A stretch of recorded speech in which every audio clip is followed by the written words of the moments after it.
Assalamualaikum warahmatullahi wabarakatuh. Waalaikumsalam warahmatullahi wabarakatuh. Selamat pagi semuanya. Pagi, Pak. Bagaimana kabarnya? Sudah sarapan apa belum? Belum. Assalamualaikum, Pak. Waalaikumsalam. Kenapa terlambat? Pak, tadi saya beli sarapan di kantin dan antri, jadi saya terlambat masuk kelas, Pak. Ya, meskipun begitu, harusnya kamu tetap bisa mengatur waktu untuk bisa masuk ke dalam kelas ya. Jadi kalau kalian misalnya telat waktu belajar, kalian akan terpotong juga. Fokus dari teman-teman yang sedang belajar juga akan terganggu. Paham? Paham, Pak. Lain kali diusahakan untuk tetap disiplin ya. Kalau misalkan ini terulang kembali, Bapak tidak akan mengizinkan kamu untuk masuk ke dalam kelas. Kenapa kamu terlambat? Maaf, Pak. Tadi saya antri di kantin, Pak. Antri? Kamu sengaja kan datang terlambat agar tidak ikut jam pelajaran saya dan bisa diusir keluaran. Begitu? Tidak seperti itu, Pak. Iyalah, seperti itu. Sudahlah, keluar saja dari kelas.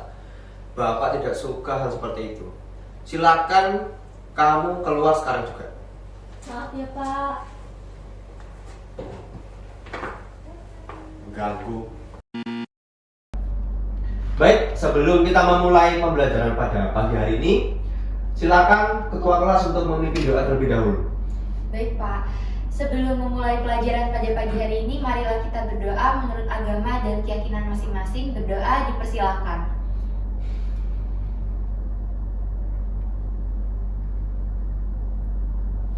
Berdoa dapat diakhiri. Baik, sekarang Bapak cek dulu untuk kehadirannya.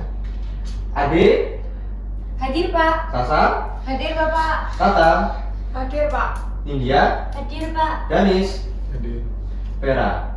Hadir, Pak. Oke, baik, semua hadir semua ya dalam kelas. Iya, Pak. Anak-anak, materi hari ini itu sama dengan yang minggu lalu ya, yakni tentang laporan hasil observasi. Apakah di sini masih ada yang mengingat fungsi laporan hasil observasi? Coba disebutkan. Baik, minggu kemarin kita membahas bagaimana laporan hasil observasi. Jadi, untuk sekarang kita akan membahas bagaimana fungsi dari lembar hasil observasi. Danis, minta tolong ya, pada saat jam pembelajaran kita tutup dulu HP-nya dan fokus untuk belajar terlebih dahulu ya. Iya, Pak. Ayo adik, coba dibantu temannya.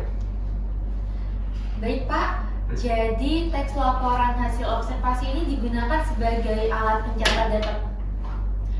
pencatat data fakta, dasar untuk menyusun laporan, latihan keterampilan mengamati, dokumentasi kegiatan, bahan analisis dan evaluasi, serta meningkatkan kemampuan menulis objektif, Pak. Nah, betul sekali. Jadi, itu adalah fungsi dari laporan hasil observasi. Sudah jelas semuanya? Jelas, Pak.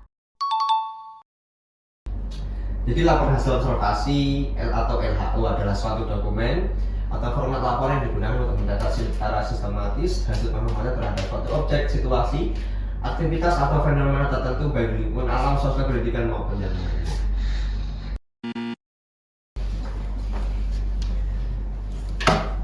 Jadi setelah pembelajaran laporan hasil observasi ini, kalian akan mengetahui bagaimana definisi, fungsi, dan teknis pengerjaannya nanti. Baik, LHO atau laporan hasil observasi ini berfungsi sebagai salah satu alat bantu untuk merekam data faktual dan yang lebih objektif diperoleh langsung dari hasil observasi kalian di lapangan yang nantinya dapat dianalisis dan dijadikan dasar dalam penyusunan laporan, penelitian, evaluasi, bahkan pengambilan keputusan. Lalu tujuan dari laporan hasil observasi yang pertama, pastinya untuk mencatat bagaimana hasil pengamatan itu secara runtut dan sistematis. Jadi tidak boleh dilakukan secara acak-acakan dan harus runtut dan sistematis. Yang kedua, menyajikan informasinya itu harus objektif atau tidak boleh subjektif berdasarkan pandangan dari diri pribadi. Lalu memberikan dasar bagi analisis dan kesimpulan. Yang terakhir ada mendokumentasi. Apakah ada yang pernah mengamati peristiwa atau tempat tertentu yang menarik perhatian kalian? Pernah Pak saya. Silakan Lydia.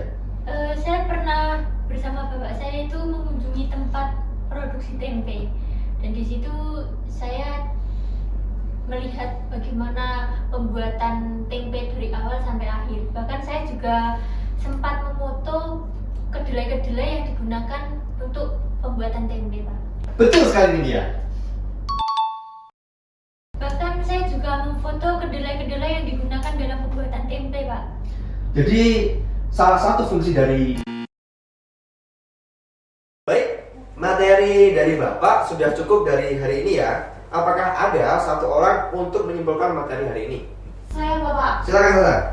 Jadi, laporan hasil observasi itu adalah alat penting untuk mencatat hasil pengamatan terhadap suatu objek atau kegiatan secara sistematis dan objektif. Nah, melalui laporan hasil observasi ini, siswa akan belajar mengenai lingkungan dengan lebih teliti, dan laporan ini ditulis berdasarkan fakta serta disusun rapi dalam bentuk laporan. Iya, tepat sekali. Sasa sudah menjelaskan secara singkat, padat, dan jelas. Boleh tepuk tangan semuanya? Baik, sebelum Bapak menutup kegiatan pembelajaran pada hari ini, Bapak ingin memberikan tugas pada kalian itu dengan tenggat minggu depan.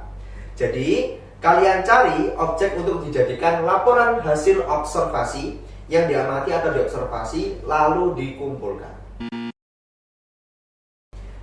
Baik, sebelum Bapak menutup kegiatan pembelajaran pada hari ini, Bapak ingin memberikan tugas dengan tenggat minggu depan.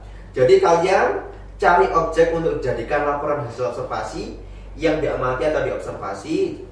Nanti akan ada tugas kelompok yang setiap kelompoknya itu terdiri dari 2 orang.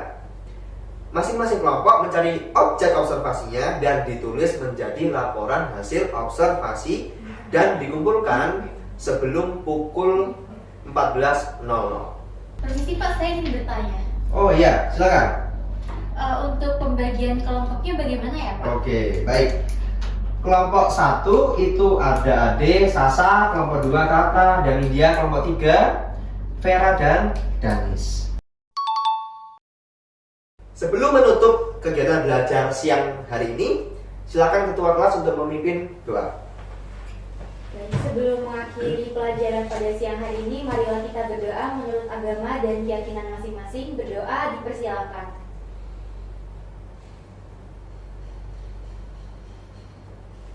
Berdoa dapat diakhiri. Terima kasih anak-anak semuanya, pembelajaran hari ini Bapak tutup, dan kurang lebihnya saya mohon maaf ya. Wassalamualaikum warahmatullahi wabarakatuh dan selamat siang. Waalaikumsalam warahmatullahi wabarakatuh. Terima kasih Bapak.